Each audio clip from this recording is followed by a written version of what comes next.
Hello friends. तो हमारे India में काफ़ी सारे ऐसे पर्सन होते हैं जो क्या करते हैं कि अपने सेविंग अकाउंट से अनलिमिटेड ट्रांजैक्शन है जो कि कर देते हैं। जैसे कि यदि उनके द्वारा कोई बिजनेस से रिलेटेड ट्रांजैक्शंस किए जाते हैं या अपने पर्सनल एक्सपेंसेस से रिलेटेड अगर कोई ट्रांजैक्शन किए जाते हैं तो वो ये ट्रांजैक्शन जो है वो अपने सेविंग अकाउंट से कर देते हैं। तो अब ये ट्रांजेक्शन अगर एक सर्टेन लिमिट से ज़्यादा कैश में किए जाते हैं तो उस केस में इनकम टैक्स डिपार्टमेंट जो है वो आपको नोटिस भी इशू कर सकता है। तो आज की इस वीडियो में मैं आपके साथ डिस्कस करने वाली हूँ कि यदि आपका भी कोई सेविंग अकाउंट है और यदि आप 1 अप्रैल 2025 के बाद में अगर सेविंग अकाउंट से किसी भी तरह का कोई ट्रांजैक्शंस करते हैं तो ट्रांजैक्शन करते समय आपको किन किन चीज़ों का स्पेशली ध्यान रखना है और कितनी लिमिट तक आपको ये ट्रांजैक्शन करने हैं ताकि आपको फ्यूचर में इनकम टैक्स डिपार्टमेंट की तरफ से किसी भी तरह का कोई नोटिस जो है वो इशू ना किया जाए। तो वीडियो आपके लिए काफ़ी यूजफुल होने वाली है, इसलिए वीडियो को एंड तक जरूर देखें। Income tax notice on saving account transaction. तो अब यदि आपके द्वारा अपने सेविंग बैंक अकाउंट से कोई ट्रांजैक्शन किए जाते हैं तो ऐसे कौन से ट्रांजैक्शंस होते हैं जिनके संबंध में इनकम टैक्स डिपार्टमेंट आपको नोटिस भेज सकती है। फर्स्ट है मिसमैच इन टीडीएस। तो अब आपके द्वारा जो इनकम टैक्स की रिटर्न फाइल की जाती है और उस रिटर्न में आपके द्वारा जो टीडीएस की डिडक्शन क्लेम की जाती है वो इनकम टैक्स डिपार्टमेंट के द्वारा आपके फॉर्म 26 AS से और आपके फॉर्म 16 से मैच की जाती है। अब यदि उन दोनों के बीच में अगर कोई मिसमैच होता है तो उस केस में इनकम टैक्स डिपार्टमेंट आपको नोटिस भेज सकती है और आपको अपनी आईटीआर जो है वो रिवाइज करने के लिए बोल सकती है। नेक्स्ट है discrepancy in income tax return. तो अब यदि मान लो आपके द्वारा जो इनकम टैक्स की रिटर्न फाइल की जाती है उसमें यदि आप अपनी इनकम ही डिस्क्लोज नहीं करते हैं या फिर आप अपनी इनकम जो है वो कम डिस्क्लोज करते हैं ताकि आपको टैक्स का पेमेंट ना करना पड़े, तो उस केस में यदि इनकम टैक्स डिपार्टमेंट को पता चल जाता है कि आपने कम इनकम डिस्क्लोज की है रिटर्न में तो वो आपको नोटिस भेज सकती है और पूछ सकती है कि आपने अपनी इनकम जो है उसको कम डिस्क्लोज क्यों किया है।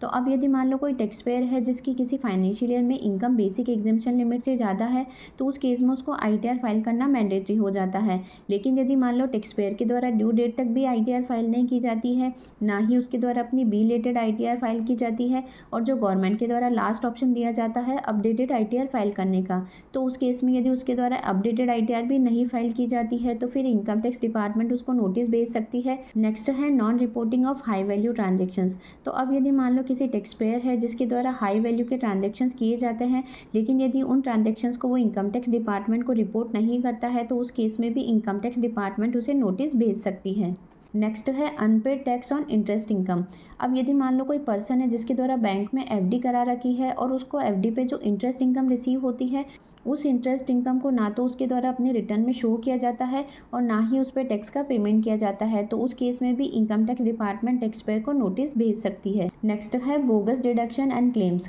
तो अब यदि मान लो कोई टैक्स पेयर है जिसके द्वारा अपनी आईटीआर फाइल करते समय अपने रिटर्न में एचआरए की रॉन्ग डिडक्शन क्लेम कर ली जाती है या फिर फेक रेंट रिसिप्ट के बेसिस पे डिडक्शन क्लेम की जाती है या फिर मान लो डोनेशन की है, मेडिकल प्रीमियम की है या और भी कोई फेक डिडक्शन है जो कि उसके द्वारा क्लेम की जाती है रिटर्न में और उसके अगेंस्ट में जो उसके द्वारा सपोर्टिंग डॉक्यूमेंट सबमिट किए जाते हैं वो यदि मैच नहीं होते हैं उसके द्वारा जितनी डिडक्शन क्लेम की गई है, तो उस केस में भी डिपार्टमेंट जो है वो टैक्स पेयर को नोटिस भेज सकती है और पूछ सकती है कि जितनी डिडक्शन आपके द्वारा क्लेम की गई है उसके अगेंस्ट में प्रॉपर डॉक्यूमेंट्स आपने सबमिट नहीं किए हैं। नेक्स्ट है अनयूजुअल और suspicious activity in saving bank account. तो अब यदि मान लो इनकम टैक्स डिपार्टमेंट को पता चलता है कि आपके द्वारा अपने सेविंग अकाउंट से अनलिमिटेड ट्रांजेक्शन्स यूपीआई के थ्रू किए गए हैं या फिर आपके द्वारा सर्टेन अमाउंट से ज़्यादा की बैंक में कोई एफडी कराई जाती है लेकिन आपके द्वारा जो ये एफडी कराई जाती है उसके संबंध में आपके पास इनकम का सोर्स अवेलेबल नहीं है कि ये पैसा आपके पास कहाँ से आया है, या फिर आपके द्वारा जो आईटीआर फाइल की जाती है उस आईटीआर में आप इनकम का जस्टिफिकेशन नहीं दे पाते हैं, तो उस केस में भी इनकम टैक्स डिपार्टमेंट आपको नोटिस भेज सकती है। नेक्स्ट है information discrepancies with the bank और टैक्स अथॉरिटीज़।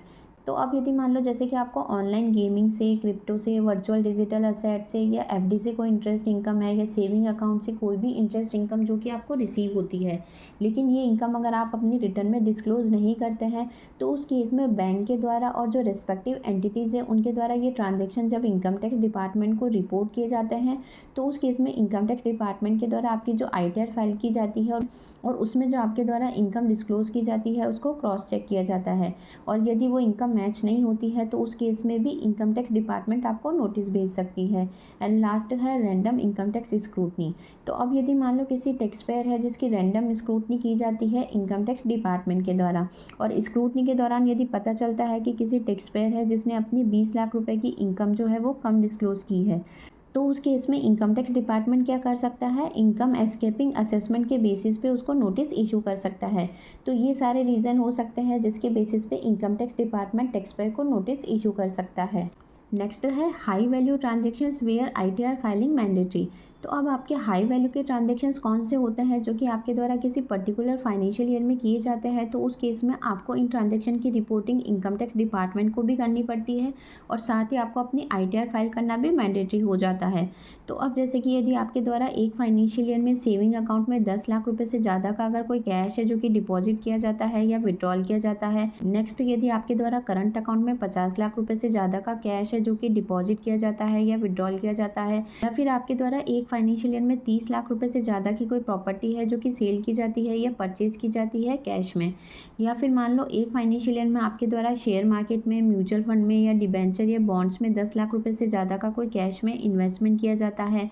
या फिर एक फाइनेंशियल ईयर में आपके द्वारा 1 लाख रुपए से ज़्यादा का क्रेडिट कार्ड के बिल का पेमेंट कैश में किया जाता है, या फिर अगर आप अपने क्रेडिट कार्ड के बिल का पेमेंट ऑनलाइन करते हैं तो उस केस में उसकी अमाउंट अगर 10 लाख रुपए से ज़्यादा है, या फिर आपके द्वारा एक फाइनेंशियल ईयर में एक बैंक में जो एफडी कराई जाती है यदि उस एफडी की वैल्यू 10 लाख रुपए से ज़्यादा है, यानी कि अगर आप 10 लाख रुपए से ज़्यादा की कोई फिक्स डिपॉजिट कराते हैं तो ये सारे ट्रांजेक्शन्स आपके हाई वैल्यू के ट्रांजेक्शन्स माने जाते हैं और इनकी रिपोर्टिंग भी इनकम टैक्स डिपार्टमेंट को की जाती है। तो उस केस में यदि आप इनकम टैक्स डिपार्टमेंट को इन ट्रांजेक्शन की रिपोर्टिंग नहीं करते हैं तो भी ये ट्रांजेक्शन्स आपके 26 एएस में और टीआईएस में शो किए जाते हैं, जिससे इनकम टैक्स डिपार्टमेंट इनको ईजिली ट्रैक कर सकता है। नेक्स्ट है time limit for income tax notice. तो अब आपको इनकम टैक्स डिपार्टमेंट कितने टाइम पीरियड के लिए नोटिस इशू कर सकता है। तो अब यदि मान लो आपके द्वारा आईटीआर फाइल की जाती है तो उस केस में within 3 months from the end of the financial year in which ITR is filed, यानी कि आपके द्वारा जिस फाइनेंशियल ईयर में आईटीआर फाइल की जाती है उस फाइनेंशियल ईयर एंड होने के 3 महीने में इनकम टैक्स डिपार्टमेंट आपको नोटिस भेज सकता है। फॉर एग्जाम्पल, मान लो यदि आपके द्वारा अपनी फाइनेंशियल ईयर 23-24 की जो आईटीआर फाइल की जाती है वो 31 जुलाई 2024 को की जाती है, तो उस केस में आपका ये फाइनेंशियल ईयर एंड होगा 31 मार्च 2025 को। तो अब यहाँ पे इनकम टैक्स डिपार्टमेंट आपको फाइनेंशियल ईयर 23-24 के संबंध में 30 जून 2025 तक नोटिस इशू कर सकती है। लेकिन यदि मान लो टैक्स पेयर के द्वारा अपनी आईटीआर ही फाइल नहीं की जाती है तो उस केस में यदि उसके द्वारा एक फाइनेंशियल ईयर में यदि 50 लाख रुपए से कम के ट्रांजैक्शंस किए जाते हैं और यदि मान लो इनकम टैक्स डिपार्टमेंट के द्वारा उसका कोई भी सर्वे किया जाता है या स्क्रूटनी की जाती है और उसके दौरान अगर इनकम टैक्स डिपार्टमेंट को अगर पता चलता है कि उसने मान लो 15 लाख रुपए की इनकम है जो कि रिटर्न में डिस्क्लोज नहीं की है, तो उस केस में इनकम टैक्स डिपार्टमेंट उसको रिलेवेंट असेसमेंट ईयर कंप्लीट होने के अगले 3 साल में नोटिस इशू कर सकती है। जैसे कि मान लो टैक्स पेयर के द्वारा अपनी असेसमेंट ईयर 24-25 में 15 लाख रुपए की इनकम है जो कि रिटर्न में डिस्क्लोज नहीं की गई है, तो उस केस में इनकम टैक्स डिपार्टमेंट उसको 31 मार्च 2028 तक नोटिस इशू कर सकता है। लेकिन यदि मान लो टैक्स पेयर के द्वारा एक फाइनेंशियल ईयर में 50 लाख रुपए से ज़्यादा के अगर कोई ट्रांजेक्शन्स किए जाते हैं, जैसे कि मान लो उसके द्वारा 60 लाख रुपए की कोई एफडी है जो कि बैंक में कराई है, तो उस केस में इनकम टैक्स डिपार्टमेंट पूछ सकता है कि आपके द्वारा जो ये एफडी कराई है तो ये एफडी की इनकम आपको कहाँ से रिसीव हुई है और इस पे आपने टैक्स का पेमेंट किया है या नहीं किया है।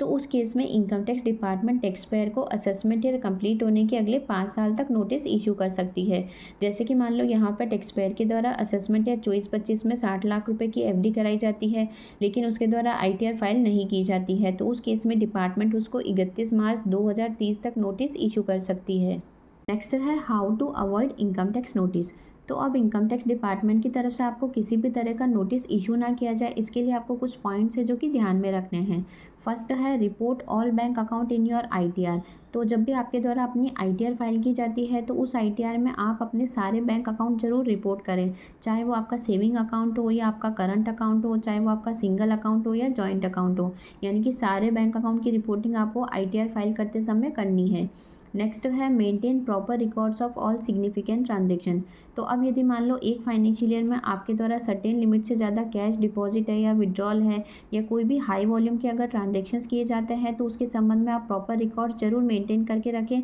ताकि इन फ्यूचर अगर इनकम टैक्स डिपार्टमेंट की तरफ से आपके पास कोई नोटिस आता है तो आप जस्टिफिकेशन दे सके कि वो पैसा आपके पास कहाँ से आया है। नेक्स्ट है all income correctly reported in your ITR. अब जब भी आपके द्वारा अपनी आईटीआर फाइल की जाती है तो उस केस में में आप अपनी इनकम जो डिस्क्लोज़ करते हैं वो एक्यूरेट करें। यानी कि आईटीआर फाइल करने से पहले आप अपना 26 एएस, आपका टीआईएस, आपका एआईएस, आपका बैंक स्टेटमेंट, ये सभी आप चेक करें और उसके बाद ही आप अपनी इनकम जो है वो रिटर्न में डिस्क्लोज़ करें। नेक्स्ट है always report high value transactions to income tax department and disclose the source of income and tax paid on them. साथ ही अगर आपके द्वारा कोई हाई वॉल्यूम के ट्रांजेक्शन्स किए जाते हैं तो आप इनकी रिपोर्टिंग भी इनकम टैक्स डिपार्टमेंट को टाइमली करें। और साथ ही अगर हाई वॉल्यूम के ट्रांजेक्शन्स के संबंध में अगर कोई इनकम आपको रिसीव हो रही है तो उसके संबंध में आप टैक्स का पेमेंट भी गवर्नमेंट को ज़रूर करें। नेक्स्ट है maintain proper document and evidence to support the deduction claim in IT return. अब यदि मान लो इनकम टैक्स रिटर्न में आपके द्वारा एचआरए की, डोनेशन की, रेंट की, मेडिकल इंश्योरेंस प्रीमियम की कोई भी डिडक्शन है जो कि क्लेम की जाती है तो उसके संबंध में आप प्रॉपर डॉक्यूमेंट्स ज़रूर मेंटेन करें। यानी कि आपके पास जो भी डिडक्शन क्लेम की जाती है उसके संबंध में आपके पास प्रूफ होने चाहिए। तो उस केस में यदि मान लो इनकम टैक्स डिपार्टमेंट की तरफ से अगर आपको कोई नोटिस भी इशू किया जाता है तो आप प्रॉपर डॉक्यूमेंट और एविडेंस प्रोवाइड कर सकें। नेक्स्ट है maintain proper documents regarding expenses. तो अब यदि मान लो आपके द्वारा एक फाइनेंशियल ईयर में कोई भी असेट्स है जो कि सेल की जाती है, परचेज की जाती है या और भी कोई दूसरे खर्चे किए जाते हैं तो उसके संबंध में आप प्रॉपर बिल डॉक्यूमेंट ज़रूर मेंटेन करके रखें ताकि जब इनकम टैक्स डिपार्टमेंट की तरफ से नोटिस आए तो आप उसका प्रॉपर जस्टिफिकेशन दे सकें। एंड लास्ट है यदि मान लो आपके द्वारा सेविंग बैंक अकाउंट में कोई ऐसे ट्रांजेक्शन किए जाते हैं जिसके संबंध में आप इनकम टैक्स डिपार्टमेंट को यदि एक्सप्लेनेशन नहीं दे पाते हैं तो उस केस में इनकम टैक्स डिपार्टमेंट ऐसे ट्रांजैक्शन को अनएक्सप्लेन्ड इनकम मान के उस पर 60% से टैक्स जो है वो चार्ज कर सकता है। तो इसलिए आपको ये सारी चीज़ें ध्यान रखनी है ताकि आप इनकम टैक्स डिपार्टमेंट से किसी भी तरह का नोटिस आने से बच सकें। नेक्स्ट है period of keeping books of accounts. तो अब यहाँ पे टैक्स पेयर को अपने कितने साल तक के बुक्स ऑफ अकाउंट्स है जो कि मेंटेन करके रखने हैं। तो अब यहाँ पे टैक्स पेयर को रिलीवेंट असेसमेंट ईयर कंप्लीट होने के 6 साल तक जो प्रॉपर बुक्स ऑफ अकाउंट्स है वो मेंटेन करके रखने हैं। फॉर एग्जांपल मान लो फाइनेंशियल ईयर 24-25 है जिसका रिलीवेंट असेसमेंट ईयर कंप्लीट होता है 25-26। तो अब यहाँ पे टैक्स पेयर को अपने फाइनेंशियल ईयर 24-25 से रिलेटेड जो बुक्स ऑफ अकाउंट्स हैं वो 31 मार्च 2032 तक मेंटेन करके रखने हैं। तो अब यदि मान लो आप अपनी इनकम जो है उसके संबंध में आईटीआर फाइल नहीं करते हैं या फिर आपके द्वारा जो आईटीआर फाइल की जाती है उसमें आप अपनी इनकम जो है वो कम शो करते हैं तो उस केस में इनकम टैक्स डिपार्टमेंट के पास कई सारे सोर्स है आपकी इनकम को ट्रैक करने के लिए। रिसेंटली जो इनकम टैक्स डिपार्टमेंट है उसके द्वारा आर्टिफिशियल इंटेलिजेंसी का यूज़ करके उन टैक्स पेयर को आइडेंटिफाई किया जा रहा है जिनके द्वारा इनकम होने पर भी अपनी रिटर्न फाइल नहीं की गई है या फिर जो रिटर्न फाइल की गई है उसमें अपनी इनकम जो है उसको अंडर रिपोर्ट किया गया है। इसलिए यदि मान लो आपकी भी कोई इनकम है तो उस केस में आप अपनी आईटीआर जरूर फाइल करें। तो आई होप आज की जो ये वीडियो है वो आपके लिए काफ़ी यूजफुल रही होगी। वीडियो से अगर किसी तरह की हेल्प मिली हो तो चैनल को लाइक, शेयर एंड सब्सक्राइब करना ना भूलें। Thanks for watching.